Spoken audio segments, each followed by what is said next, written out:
उभी व्हायचं नाही. मी आवाजलो साहेबाला 7 महिने जीवन तरी सुखी करता येईल तेव्हा हा विषय संपून टाकतो. अरे काय येडबीड लागलंय वय तुला? हा, माणसाचा जन्म असा सहज मिळत नसतो. कसाला इतका उद्या झालाय जीवावर? उठ. बाबा वाटत पण नाही झाले की जगण्यापेक्षा म्हणून सोपं वाटत होतं म्हणून मरायला निघालं होतं. रड ना ग, असं बावळ्याकडे काय बोल ना ग.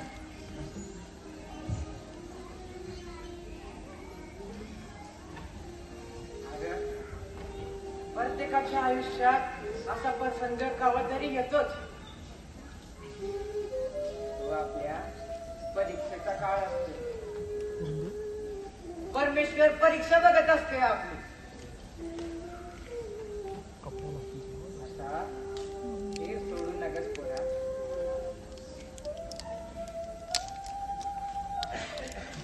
प्रभू श्रीरामांचा त्याग बघ.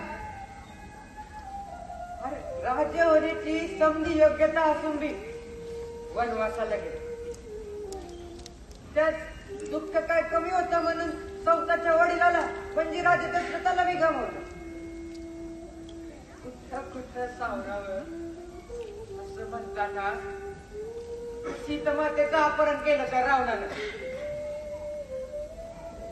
म्हणजे राज, अपमान, दुःख, त्याग अशा समजा गोष्टींनी ती रामाच्या मनात काहून माजत असेल रे.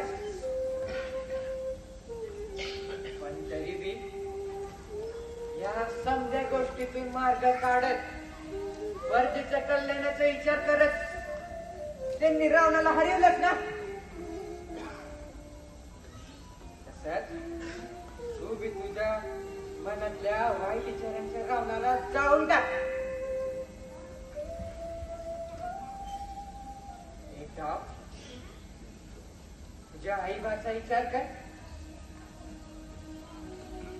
अरे तू जेव्हा जन्मला असशील तेव्हा केवढा आनंद झाला असेल त्यांना. तुझा एक हात नाही त्या दुःखापरी त्यांना तुझे जन्मल्याचा आनंद जास्त झाला असेल.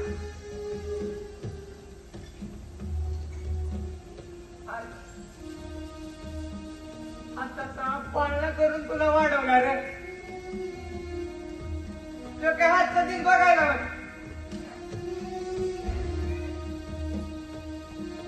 बाबा करून या.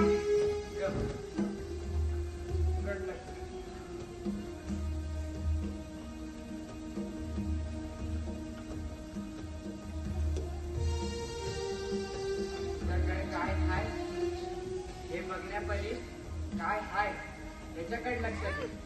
म्हणजे असा खटला नाही. त्या दिवशी मंदिरात लई सुरत गाठ होत असते.